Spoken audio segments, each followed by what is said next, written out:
Dans cette édition de Première Classe TV, nous irons d'abord découvrir un tout nouvel avion qui vient d'être certifié, le Cessna Sky Courier.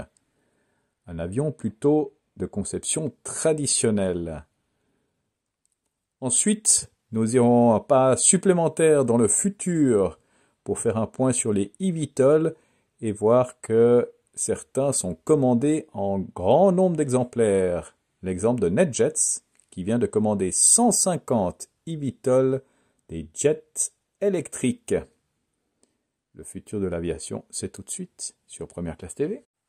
Textron Aviation annonce la certification du nouveau bimoteur turbopropulseur utilitaire Cessna Sky Courier. Le client de lancement de ce nouvel avion est FedEx, qui en a commandé 50 exemplaires et pris 50 options supplémentaires. À l'échelle de l'aviation générale, c'est un événement. Il s'agit véritablement de la certification d'un nouvel avion, dessiné à partir d'une page blanche. C'est en novembre 2017 que Textron a annoncé le lancement du programme C408 Sky Courier, dont la mise en service était prévue avant fin 2020. Le délai était court, le calendrier n'a pas été tenu. Entre-temps, il y a eu une pandémie. Même si le programme a pris un peu de retard, il a été bouclé en un temps record. Textron visait un créneau. Il n'ambitionnait pas de révolutionner l'aviation. Son avion est des plus classiques. Il intègre des composants éprouvés. Il répond à un cahier des charges élaboré avec les clients potentiels. Il répond à un besoin pour lequel il n'existait pas d'offre.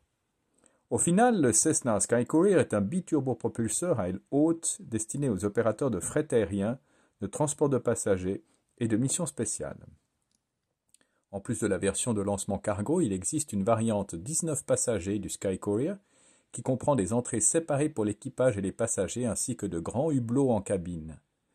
L'appareil est propulsé par deux turbopropulseurs Pratt & Whitney PT6A associés à une hélice quadripale. Le Sky Courier a une vitesse de croisière maximale de plus de 370 km/h et une autonomie maximale de 1600 km. Il est doté d'une grande porte et d'une cabine à plancher bas, à plancher plat, et la version cargo peut contenir jusqu'à 3 conteneurs d'expédition LD3 avec une impressionnante capacité de charge utile de 2,7 tonnes.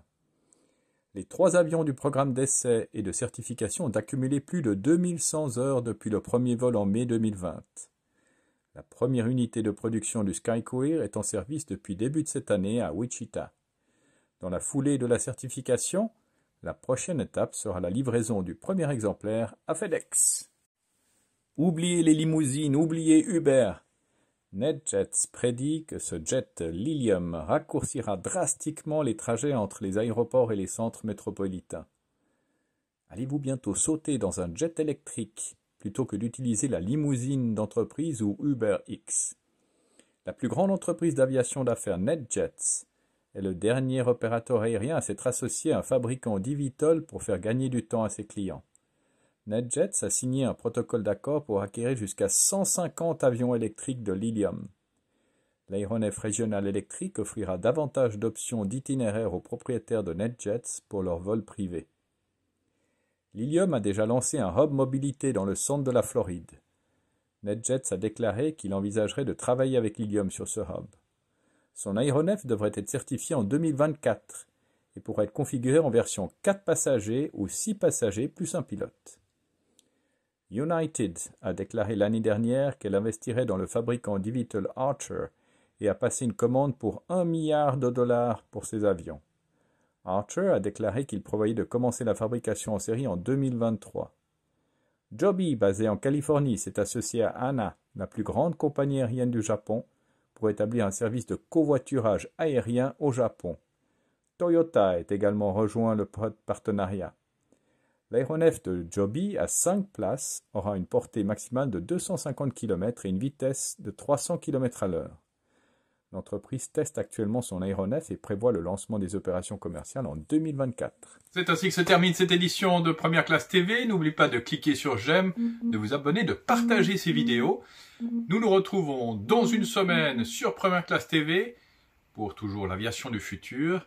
Mais nous allons en Russie et nous verrons que la Russie relance la production de ses avions commerciaux.